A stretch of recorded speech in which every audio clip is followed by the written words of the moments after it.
For being with us here on the stream. We go now to the crisis in Libya. We've been talking about this where thousands of people have been killed after that huge flash flood in the coastal city of Derna caused by Storm Daniel. Yeah, the true death toll is still unknown because at least 10,000 people remain missing. And as we see all the devastation, there's now an increased risk for sickness from the contaminated floodwater. And so to get a better understanding of just what's going on the ground there and the active missions underway to help the people in Libya, UNICEF representative Ricardo Pires joining us now. Yeah, thank you for joining us here on the stream. We appreciate your time. Thanks for having me. What's happening is horrific. Officials say that Derna, the hardest hit city, has begun burying in mass graves. Search and rescue for loved ones is still underway. Can you give a more in-depth explanation of what UNICEF reps on the ground, and you have representatives on the ground, what are they witnessing right now? Well, the situation is catastrophic. Children especially are always at the sharp end of crises such as this one. UNICEF has experience responding to emergencies like this before, and on the ground we're seeing a lot of rubble everywhere, cars that have been flipped upside down. The very entry to the city, to Derna, for example, the most impacted area, is very compromised, so it's difficult to get in.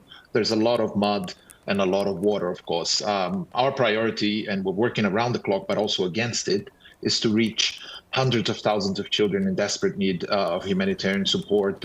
We're expected these numbers to potentially increase. The situation remains catastrophic, as I said. As you mentioned, thousands have died, many are missing. We know that at least 30,000 people in Derna alone are estimated to have been displaced just in that city, and obviously many of them will be children. And we know we have the physical dangers, of course, the physical needs that need to be met, but there's also the psychological toll. And you specifically talked about just the children at the heart of this. What are some of the needs that UNICEF is supplying, and how can people at home that are watching help you guys out in this?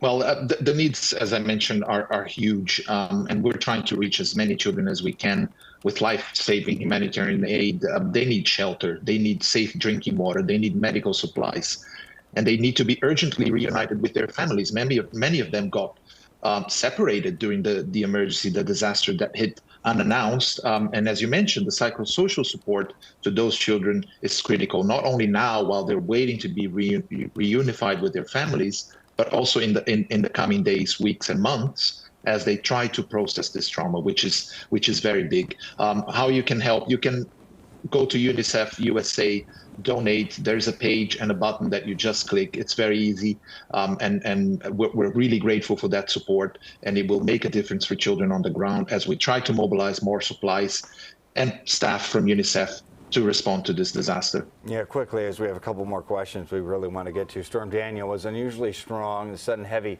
rain forced 2 dams in Derna to burst. Hundreds of protesters now gathered in a mosque in Derna demanding accountability. Reports show that citizens have repeatedly voiced their concerns about crumbling infrastructure, much like we heard blame, and maybe rightfully so, to infrastructure problems in Maui.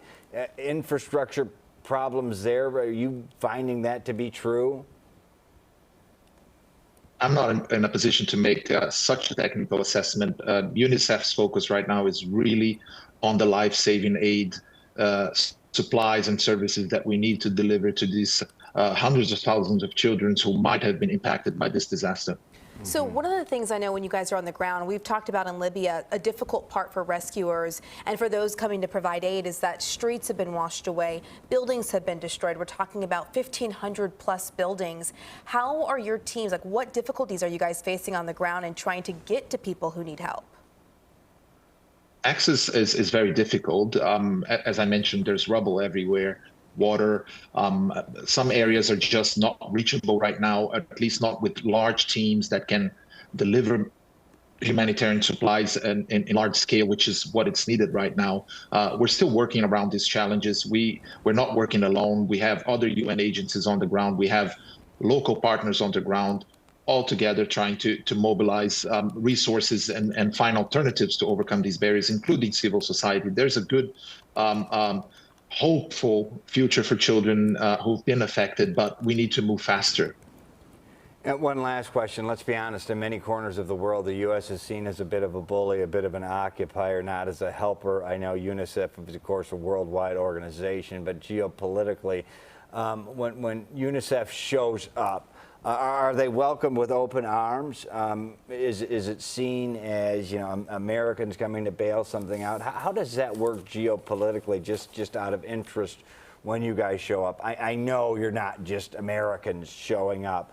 But is it with welcome arms in countries that have been so harmed by outside influence through generations?